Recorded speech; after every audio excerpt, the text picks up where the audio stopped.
តោះថ្ងៃនេះយើងមកនិយាយតាក់ទងទៅនឹងរឿងពានរង្វាន់ UEFA Champions League ដែលបានបញ្ចប់កាលពីយប់មិញបាទក្តៅហើយគូពិសេសហ្នឹងគឺក្រុមបាល់ទាត់ PSG បានយកឈ្នះក្រុមបាល់ទាត់ Barcelona 2-1 បាទហើយពេលចប់ការប្រកួតហ្នឹងក៏មានកីឡាករ Gonzalez Ramos បាទដែលជាម្ចាស់ក្រុមបាល់ជ័យជំនះឲ្យ PSG លើក្រុម Barcelona ហ្នឹងគាត់បាននិយាយប្រាប់ថានេះបើយោងតាមការចុះផ្សាយរបស់លោក Fabrizio Romano បាទ Ramos ថា is you the best team you have to show on the pitch and not talk so we the champion of Europe បាទជាភាសាខ្មែរគឺគាត់បាននិយាយថាបើសិនជាក្រុមអ្នកហ្នឹងខ្លាំងពិតប្រាកដមែនបង្ហាញវានៅលើទីលានកុំនិយាយអីពួកយើង PSG គឺជាក្រុមម្ចាស់ជើងឯកនៅទ្វីបអឺរ៉ុបបាទនេះគាត់ថ្លែងក្រោយចប់ការប្រកួតដោយសារតែមុនការប្រកួតហ្នឹងក៏មានឃើញកីឡាករ Lamine Yamal គាត់បានបង្ហោះ story ដាក់ mission អីចឹងហើយគាត់ឆ្លើយតបនេះប៉ុន្តែខ្ញុំមិនទាន់ដឹងថាតើគាត់ឆ្លើយតបទៅកីឡាករណាទេបើអ្នកទាំងអស់គ្នាដឹងអាច comment នៅខាងក្រោមបានហើយមួយរឿងទៀតដែលកំពុងក្តៅបាទអ្នកដែលបិទ Lamine Yamal គឺកីឡាករ Nuno Mendes ជនជាតិប៉ូទុយហ្គាល់របស់ក្រុមបាល់ទាត់ PSG បាទហើយនេះជួបគ្នាលើកទី2ហើយទាំងនៅក្រុមជាមួយជាតិទាំងនៅក្លឹបបាទការជួបគ្នាមុនហ្នឹងគឺនៅក្នុងវគ្គផ្ដាច់ព្រាត់ពានរង្វាន់ UEFA Nations League ឆ្នាំ2025ដែលប៉ូទុយហ្គាល់ជួបជាមួយនឹងអេស្ប៉ាញបាទពេលនោះប៉ូទុយហ្គាល់បានយកឈ្នះអេស្ប៉ាញខ្លាចជាម្ចាស់ជើងឯកពានរង្វាន់ UEFA Nations League ឆ្នាំ2025ហើយ Nuno Mendes ឈ្នះពានកីឡាករល្អប្រចាំការប្រកួត Man of the Match ក្រោយបិទ Lamine Yamal ជាប់ឆឹងតែហ្មងនៅជាមួយជាតិហើយយប់មិញនេះគឺការប្រកួតនេះ Nuno Mendes ឈ្នះពានកីឡាករល្អប្រចាំការប្រកួត Man of the Match ក្រោយបិទ Lamine Yamal បិទជាប់ឆឹងតែហ្មងបាទយើងមើលស្ថិតិ Lamine Yamal យប់មិញគឺសុទ្ធចំគោលដៅ0ជើងតែរឿងញាក់គាត់អាចញាក់បានដែរបាទបើកឆាកដំបូងនៅនាទីទី1 Lamine Yamal ញាក់ Nuno Mendes ដាច់ចកេះដែរហ្នឹងប៉ុន្តែចូលដល់តង់ទី2ទៅគឺ Nuno Mendes បានបិទកីឡាករ Lamine Yamal ជាប់ឆឹងតែហ្មងមិនអោយ Lamine Yamal សុទ្ធចំគោលដៅសំបីមួយជើង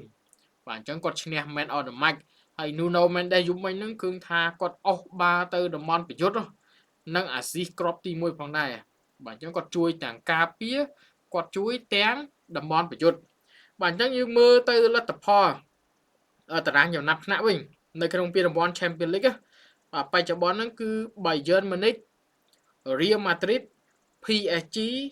Inter Milan Arsenal Quarenberg គឺជាក្រុមដែលមិនទាន់ចាញ់សោះបាទក្រុមទាំង6ហ្នឹងគឺឈ្នះ2ប្រកួតជាប់គ្នាបាទមាន6ពិន្ទុពេញហើយអ្វីដែលគួរចាប់អារម្មណ៍ហ្នឹងគឺ Quarenberg បាទក្រុមមកពីអាសាបៃសង់លេងពានរង្វាន់ Champions League លើកដំបូងក្នុងប្រវត្តិសាស្ត្រក្លឹបបាទ2ប្រកួតឈ្នះទាំង2ប្រកួតមាន6ពិន្ទុឈរនៅលេខ6ពានរង្វាន់ Champions League បាទហើយ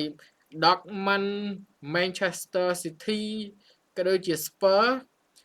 មាន4ពិន្ទុ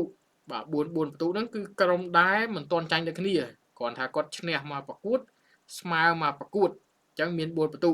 ហើយក្រុមដែលមាន3ពិន្ទុហ្នឹងគឺឈ្នះ1ចាញ់1បាទមានដូចជា Atletico Madrid Dortmund Marseille បាទ Club Brugge Sporting Frankfurt Barcelona Liverpool Chelsea Napoli Anian SG និង Galatasaray ក៏ដូចជាក្រុមបាល់ទាត់ Atalanta បាទគឺឈ្នះ1និងចាញ់1បាយក្រុមដែលមាន2ពិន្ទុហ្នឹងគឺស្មើ2ប្រកួតបាទ2ពិន្ទុហ្នឹងមានដូចជាក្រុមបាល់ទាត់ Juventus និងក្រុមបាល់ទាត់ Bordeaux ក៏ដូចជា Bayer Leverkusen ហើយក្រុមដែលមានមួយបន្ទុកហ្នឹងគឺមានន័យថាឈ្នះមួយនិងស្មើមួយចាញ់មួយនិងស្មើមួយបើមានមួយបន្ទុក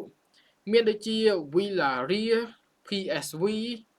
បាទ Choupo-Moting បាទ Choupo-Nagen ក៏ដូចជា Olympique Monaco បាទ Slavia និង Pafos ក៏ដូចជា Benfica Athletic Bilbao Ajax និងចុងក្រោយគេគឺក្រុមបាតុតខៃរ៉ាត់ដែលមានមូលដ្ឋាននៅតំបន់អាស៊ីយើងគឺនៅប្រទេសកាហ្សាក់ស្ថានបាទខៃរ៉ាត់ហ្នឹងដំបូងឡើយហ្នឹងលេងនៅអាស៊ីទេហើយប្រទេសកាហ្សាក់ស្ថានហ្នឹងលេងនៅក្នុងពានរង្វាន់អាស៊ីទូទៅប៉ុន្តែក្រោយមកហ្នឹងគឺបានផ្លាស់ប្ដូរពីតំបន់អាស៊ីទៅចូលរួមនៅទ្វីបអឺរ៉ុបអញ្ចឹងធ្វើឲ្យក្រុមម្ចាស់ជើងឯកនៅលីកបាតុតកំពូលខៃរ៉ាត់មានឈ្មោះទៅលេងពានរង្វាន់ UEFA Champions League របស់អឺរ៉ុបហើយលេងលើកដំបូងក្នុងប្រវត្តិសាស្ត្រក្លឹបហើយគឺថាចាញ់ Benfica ហើយនឹងចាញ់ Real បាទគ្រាន់តែចាញ់ Real ហ្នឹងគឺលេងនៅទឹកដីខ្លួនឯងអ្នកគ្រប់គ្រងពេញប្រទេសហ្មងទៅទស្សនាការប្រកួតហ្នឹងគ្រាន់តែមើលមិនអស់គ្នាទេដណ្ដើមគ្នាទិញសពតហើយដូចយើងការពានរង្វាន់ AFC Challenge League វគ្គផ្ដាច់ព្រាត់អញ្ចឹងដែលស្វ័យរៀងប្រកួតហ្នឹងគឺដណ្ដើមគ្នាទិញសពតអញ្ចឹងបាទហើយក្នុងនោះផងដែរពេលចប់ការប្រកួត Real Madrid បានផ្លាស់ប្ដូរកៅអៅជាមួយនឹងក្រុមបាតុតខៃរ៉ាត់អ្នកគ្រប់គ្រងក្មេងរើសបាយហ្នឹងក៏បានអាវដែរហើយ Real Madrid ដើរសញ្ញេអាវជូនអ្នកគ្រប់គ្រងចុះហត្ថលេខាអីអូច្រើនណាស់អញ្ចឹងមោទនភាពមួយសម្រាប់ក្រុមបាតុតខៃរ៉ាត់ដែលបានចាប់ឆ្នោតប៉ះ Real Madrid បាទនៅពិធីចាប់ឆ្នោតហ្នឹងក៏គេសប្បាយហូរដែរបានប៉ះរៀទោះមិនឈ្នះក៏ដោយក៏ឲ្យតែបានជួបបាទក្នុងអាជីពបាតុតយើងបានប៉ះរៀលម៉ាឌ្រីតសប្បាយយ៉ាងណាហើយការប្រកួតហ្នឹងគឺរៀលត្រូវទៅលេងនៅកាហ្សាក់ស្ថានផ្ទាល់តែម្ដងអញ្ចឹងធ្វើឲ្យប្រិមិត្តអ្នកគ្រប់គ្រងកាន់តែស្គាល់ពីបាតុតនៅកាហ្សាក់ស្ថានបាទហើយក៏ជាមោទនភាពមួយផងដែរអញ្ចឹងវីដេអូថ្ងៃនេះយើងមានតែប៉ុណ្្នឹងទេចាំជួបគ្នានៅវីដេអូស្អែកជាបន្តទៀត